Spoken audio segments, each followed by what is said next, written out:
Who would be a police officer in Britain today? You'd need to have your head examined.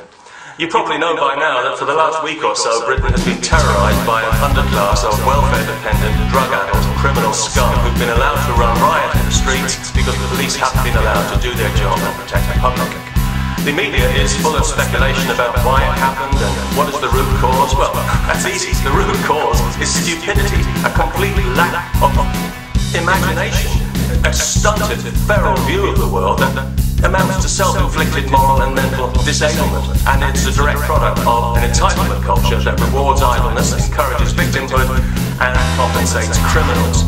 That's the root cause, and it happened because there was nobody there to stop it, and because the people who did it know damn well that if they are caught, they won't be properly punished. That's why it happened. It also happened because we don't have enough police officers in Britain. They cost money, unfortunately, and many of the ones we do have not been properly trained in riot control because that costs money. It happened because police are not allowed to deal with rioting effectively in Britain, using water cannon, tear gas, rubber bullets, the kind of thing other riot police take for granted. Also, individual officers have learned from experience that if they lay a hand on a rioter, they're likely to be charged with assault or worse. Ordinary officers in the police have got no chance at all. Whatever they do, they're criticised and vilified for it by people who are not in their situation and who couldn't cope if they were. When the rioting first broke out, if they'd gone in straight away and started cracking heads, the media would have been all over them for police brutality. They're not even allowed to carry guns except in special circumstances, even though gun crime is rampant in Britain. And in some places it seems like every second 14-year-old is walking around with a gun jammed into a belt worn halfway down to his knees.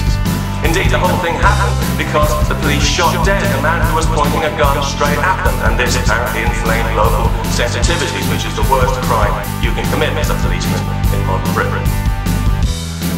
The Social Justice Brigade have been quick to blame the rioting on the usual suspects: inequality, unfairness, lack of opportunity. Is this happening, they say, because these youngsters are unemployed? No, it isn't. Who needs a job when you can deal drugs? That's where the real money is. And besides, if they had to look for employment, they might have to learn to read and write. Okay, then it's happening because they're disengaged from society. Oh, are they? How awful for them. Hey, come to think of it, that might have something to do with all the drugs. A TV reporter actually stopped one of them in the street and asked him why he was doing it, and he replied, "I've got no money." And I thought, oh, isn't that awful? My heart goes out to this poor little lad. He's got no money because he spent all his money on a BlackBerry phone and a gram of heroin in it. You got money, you parasites. You get state benefits because other people work to pay for your room and board. You got no job because you're unemployable, and that's because you're inadequate. You've got no backbone, no morals, no knowledge, no intelligence, and you can't be trusted. You're like rats who shit in their own nest, and you'll never make anything of yourselves because there's nothing there to begin with, and for that you can blame your stupid, ignorant parents, not your lack of opportunity. There are people on this planet who can only dream of your lack of opportunity, you disgusting parasitical half-wits. Go tell the starving people in Somalia that you've got no opportunities. Tell the 10-year-old in Pakistan making mud bricks for 18 hours a day for no pay. Tell these people that you have no opportunities, you pathetic, pampered human vermin.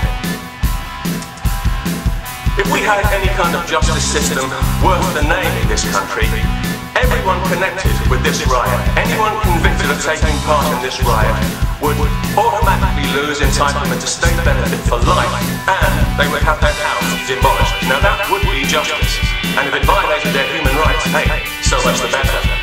However, what will happen, if past reform is anything to go by, is that a few hundred dregs of society will go through the courts and get derisory sentences, while the rest of them take their new plasma TVs and go back to their normal lives, terrorising the people around them, which they can do because there's nobody there to stop them, and then everything will go back to normal for everyone except the victims, the people who've been murdered or who've been burned out of home and business because the police weren't there to protect them, because there aren't enough of them, and because they're not allowed to.